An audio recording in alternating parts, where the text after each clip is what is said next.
Hi everyone, I am Sarah Faye, grade 2 student from Philippine School. This video is made for my science project. It is regarding what I have learned about matter. To demonstrate what I have learned about matter, I want to make a video tutorial. This will be a good way to demonstrate my understanding of my topic because I can share what I have learned in an informative manner. Through a video tutorial, to accomplish this project, I need the help of my father and mother in some additional data and video editing to make it more interesting. Now, let's begin!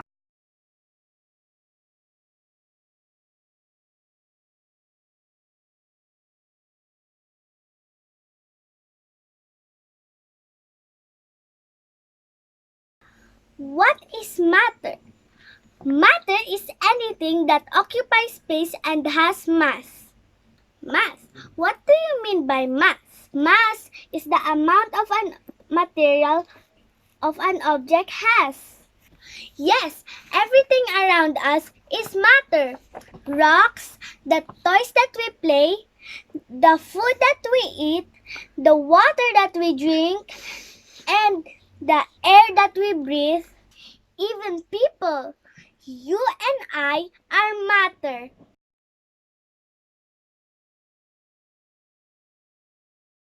Matter has three states. These are solid, liquid, and gas. Solid is a state of matter that has definite shape and has mass. Space occupied by solid is called volume. Solid did not change its shape even you transfer it from one place to another. Here is an example of a solid. A gadget, a toy, a scissor, a banana, and a water bottle. Yes, food that we eat, toys that we play, gadget that we use are solid. It didn't change the shape. Liquid is another state of matter. Unlike solid, liquid has no definite shape. It only flows and follows the shape of its container, like this. Examples of liquids are water, soda, lotion, shampoo, and even some sauce. Another state of matter is gas. I said earlier that matter is anything that occupies space and has mass.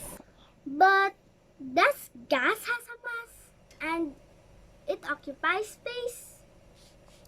Let's find out by doing some experiment. I have here one empty balloon. When I drop it here, it is fit in a glass of water. Now, let's put some air on it. Do it still fit on the glass? No, because air occupies space in the balloon. That makes the balloon bigger and did not fit on the glass. It means that gas occupies space.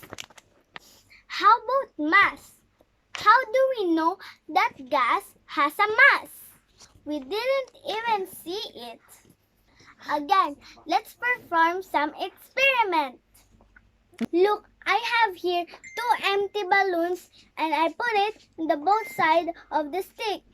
Look, it is having the same weight. Now, let's put air in one balloon and let's see what happens. Now, did you see the difference? The balloon with the air is more heavier than the balloon without any air. Therefore, air is also a matter because it occupies space and has mass. But why all matters are not the same? Some matter has definite shape, some don't have. How does it happen?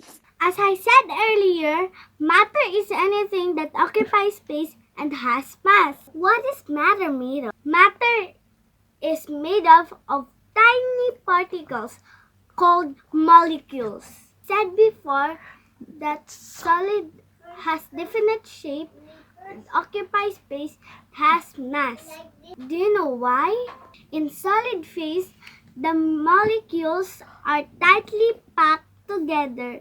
These molecules cannot move freely. That makes the shape remain the same. That's the reason why solid doesn't change shape, that prevent from them from moving through it. But in the liquid, but molecules in liquid are close to each other, but they are loosely held. They slide around other molecules. They can able to flow and poured to other container.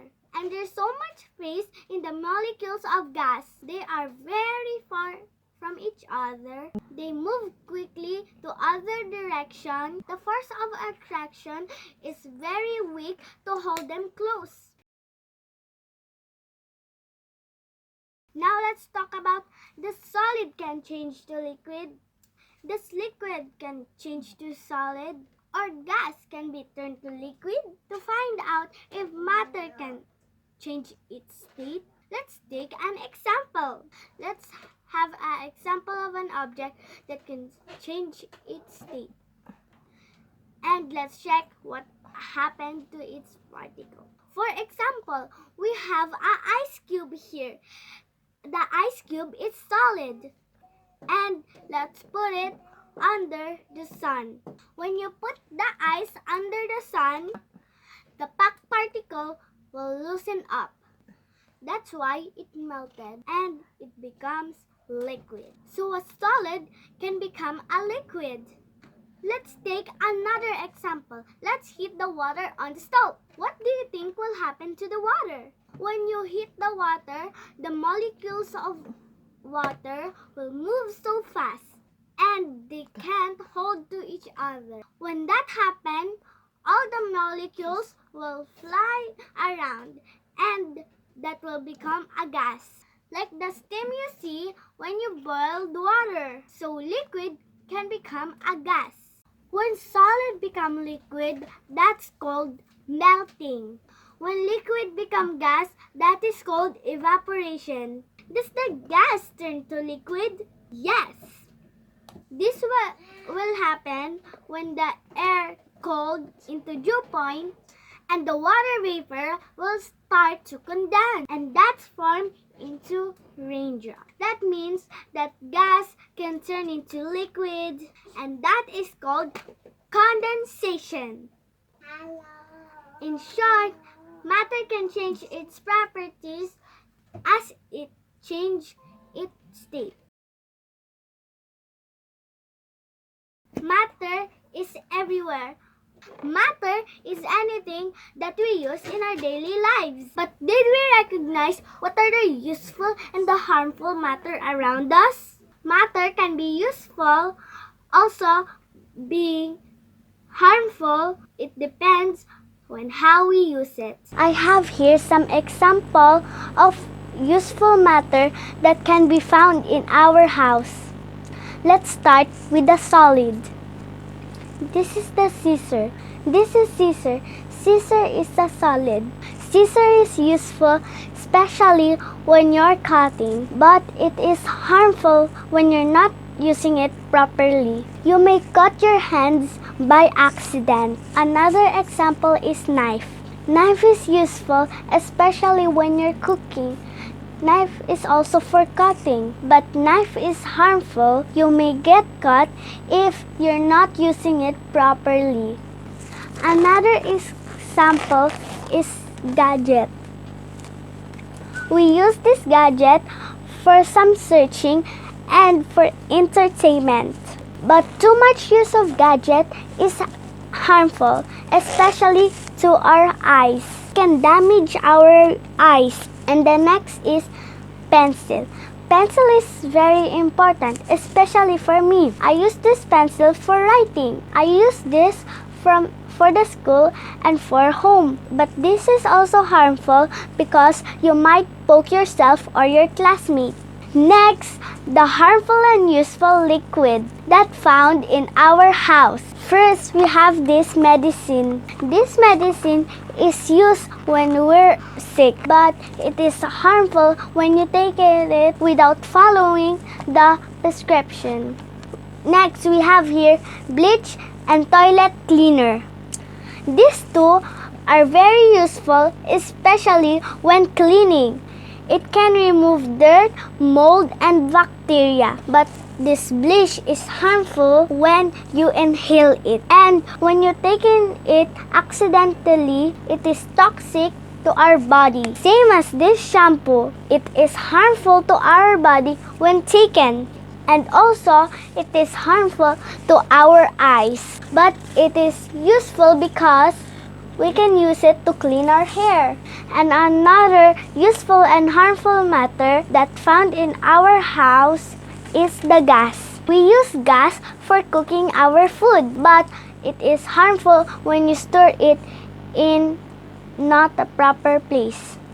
It will get burst. So, in short, matter is so useful in our daily lives, but it is also harmful when we don't know how to use it properly and store it in a proper place. That's all what I learned about matters in the first quarter of our science subject.